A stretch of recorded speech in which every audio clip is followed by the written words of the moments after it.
Bienvenidos a Conoce la Esclerosis Múltiple. Yo soy Antonieta Sea y hoy vamos a platicar de un tema que todavía es muy desconocido, es utilizado por pocas personas, que es el trasplante para pacientes con esclerosis múltiple.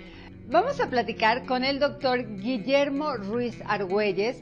Él es quizás de los médicos que más trasplantes han hecho en pacientes de esclerosis múltiple, no solo en México, a nivel mundial tiene una gran experiencia. Y bueno, vamos a preguntarle desde cuál es el nombre correcto de llamarlo, de qué se trata, en qué consiste, para quiénes está indicado y muchas otras cosas. Los invito, por supuesto, a ver esta entrevista, también a suscribirse aquí en el canal, a seguirnos en las redes sociales y a seguir las redes de la Fundación Caminemos.mx oficial en Facebook y en Instagram. Gracias y bienvenidos.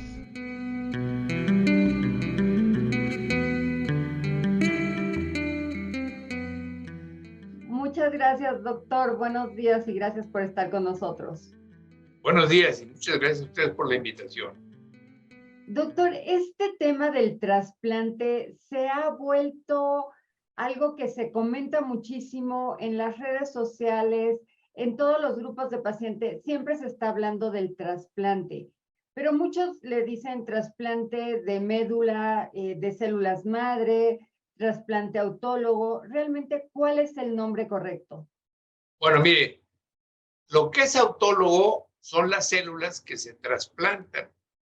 Entonces, en realidad, la manera correcta de referirse al procedimiento es trasplante de células hematopoyéticas autólogas. Uno puede obtener las células hematopoyéticas autólogas de la médula ósea o de la sangre periférica.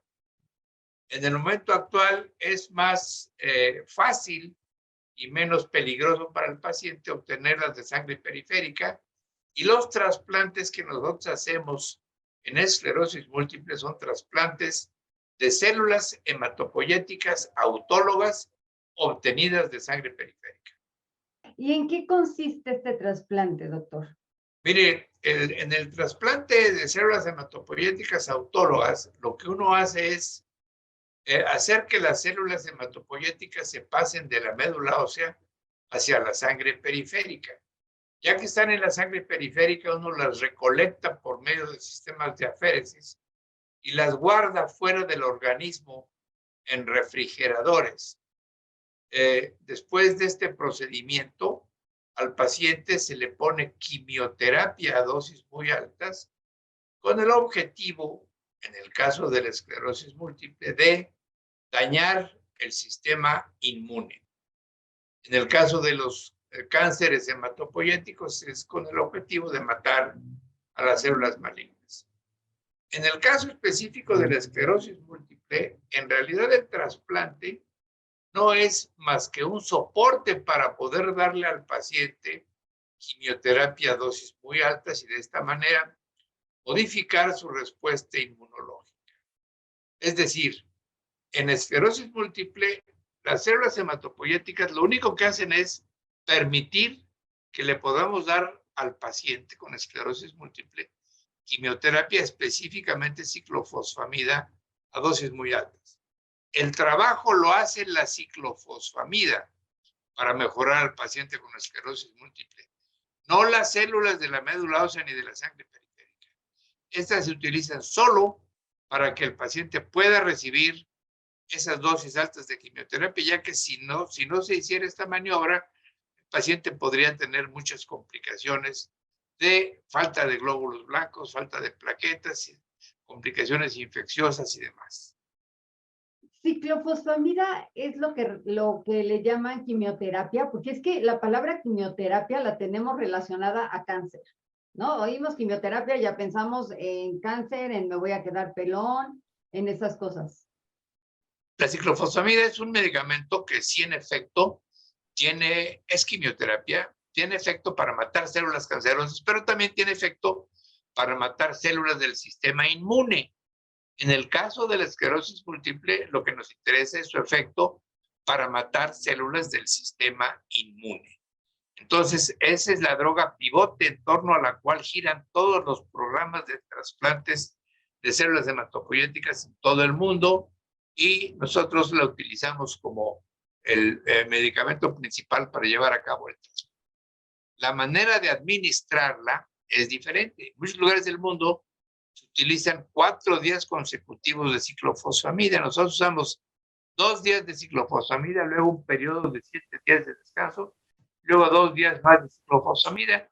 Y esta división en 2 bloques es lo que nos ha permitido que sea menos tóxico nuestro procedimiento para la médula ósea, para el riñón y para el corazón.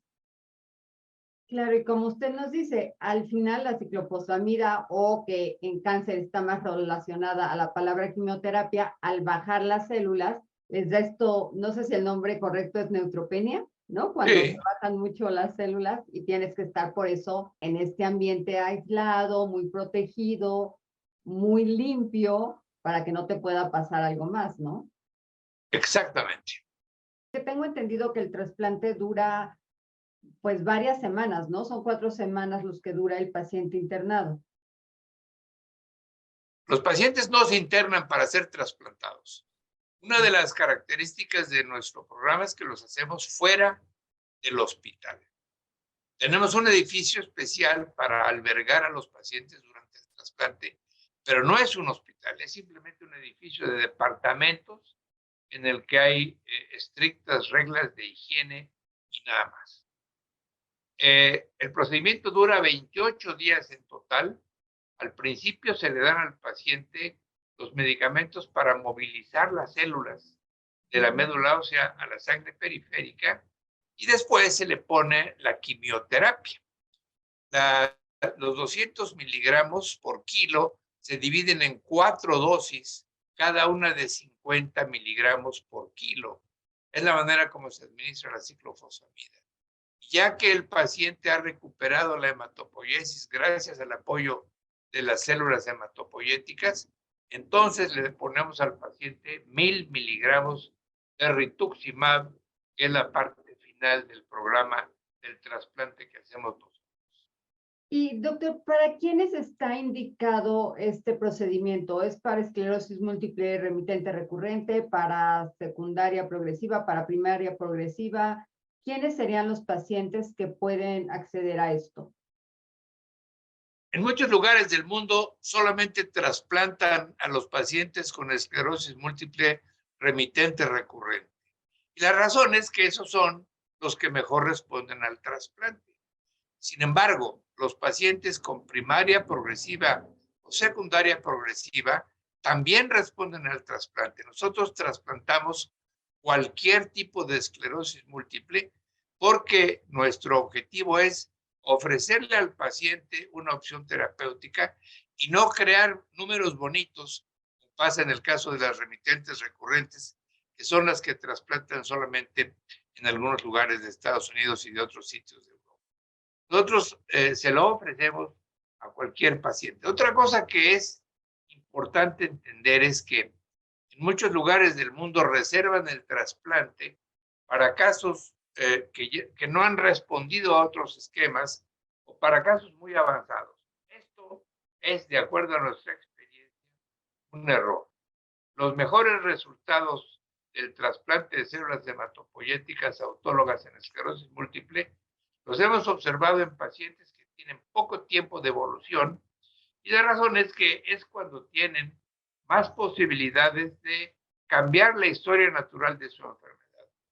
Si uno se espera que el paciente tenga ya muchas cicatrices neurológicas, mucho daño neurológico, etcétera, los resultados no son tan buenos. Así es que, a diferencia de lo que antes se pensaba y de lo que se sigue pensando en muchos sitios del mundo, el trasplante hay que hacerlo lo antes posible en el curso de la enfermedad.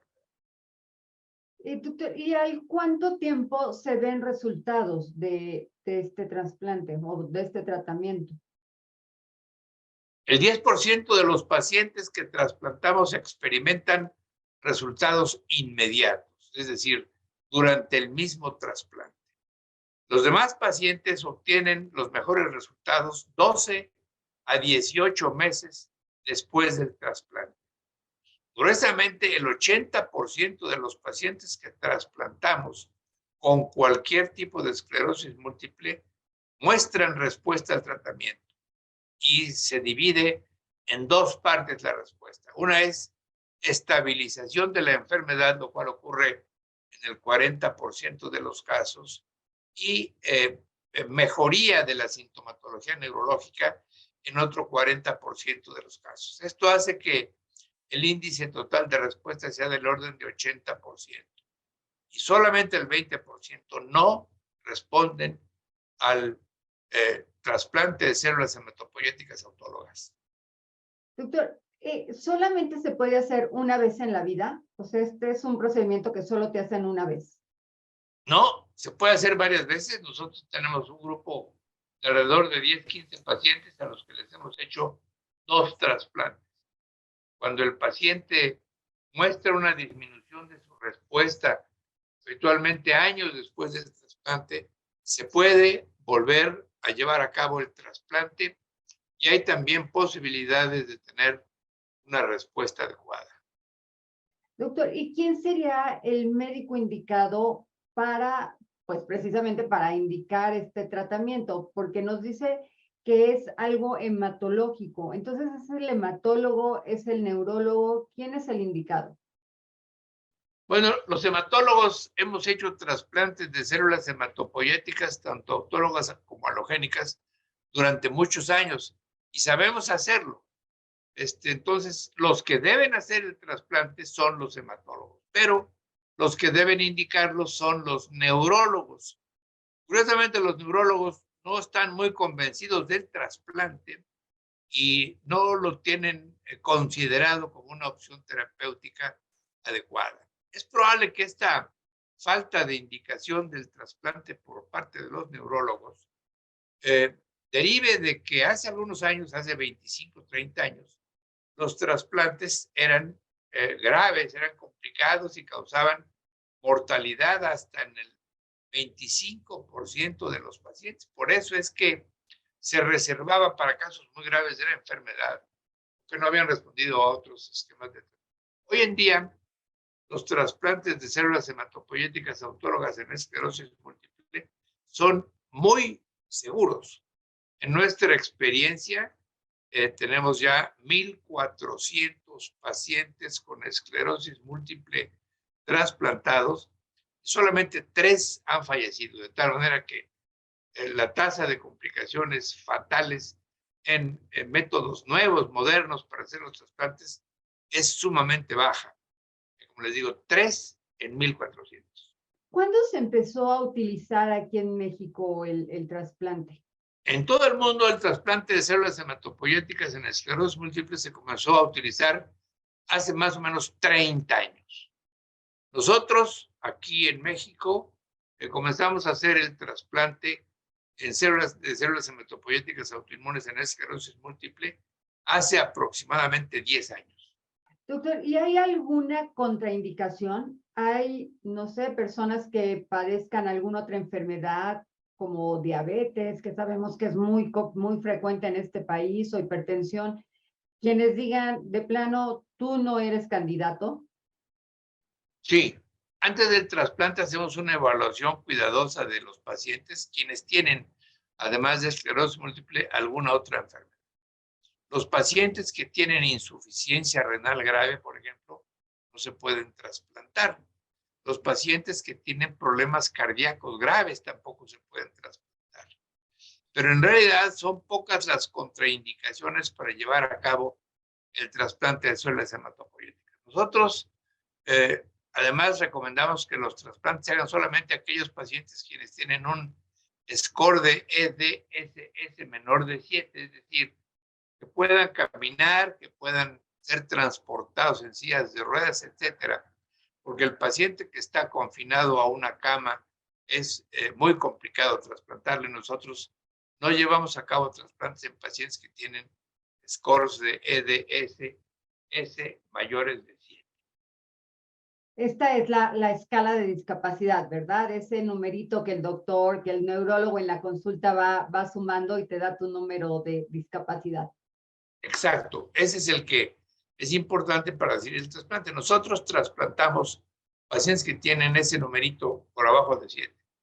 Perfecto. Y por último, doctor, nada más para que nos quede muy claro, la enfermedad, como nos decía, se estabiliza y mejoran los síntomas, pero no es que se va a curar después del trasplante. De acuerdo.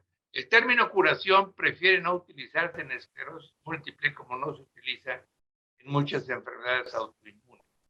Sin embargo, si un paciente tiene un EDSS bajo y con el trasplante mejora y llega a hacerse 0, puede permanecer con ese EDSS de 0 durante muchos años. Estrictamente hablando, esa no es una curación biológica, pero es una curación funcional. Sí, digamos que entra en una remisión que puede ser de años.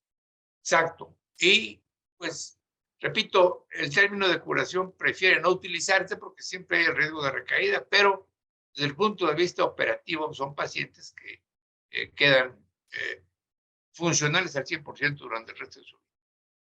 Muchas veces como paciente, doctor, pensamos que el número de lesiones, es muy frecuente escuchar que los pacientes dicen, tengo tantas lesiones en el cerebro o yo tengo más, a veces hasta parece una competencia. ¿Estas lesiones van a permanecer ahí después del trasplante? Muchas de las lesiones con el trasplante involucionan, en algunos casos llegan a desaparecer. No existe una correlación absoluta entre el número de lesiones y las manifestaciones de la enfermedad. Nosotros hemos preferido juzgar la eficiencia del tratamiento por las manifestaciones clínicas del paciente manifestadas por el score de EDSS. Así es que en nuestra experiencia no utilizamos la mejoría, la involución o la desaparición de las lesiones como argumento para señalar si hay o no una respuesta al tratamiento. Nos interesa más el bienestar integral del paciente, sus síntomas, sus capacidades, que las lesiones que uno pueda detectar por métodos como la resonancia magnética. Y entonces, después del tratamiento, ¿qué seguimiento hay que llevar? Bueno, lo ideal sería que todos los pacientes después del trasplante siguieran viendo a sus neurólogos para que los neurólogos juzguen si ha habido respuesta o no y de acuerdo a eso decidir si se utilizan otros medicamentos adicionales o inclusive se vuelve a programar un trasplante de células hematopoyéticas. Perfecto, doctor. Pues le agradezco muchísimo esta plática.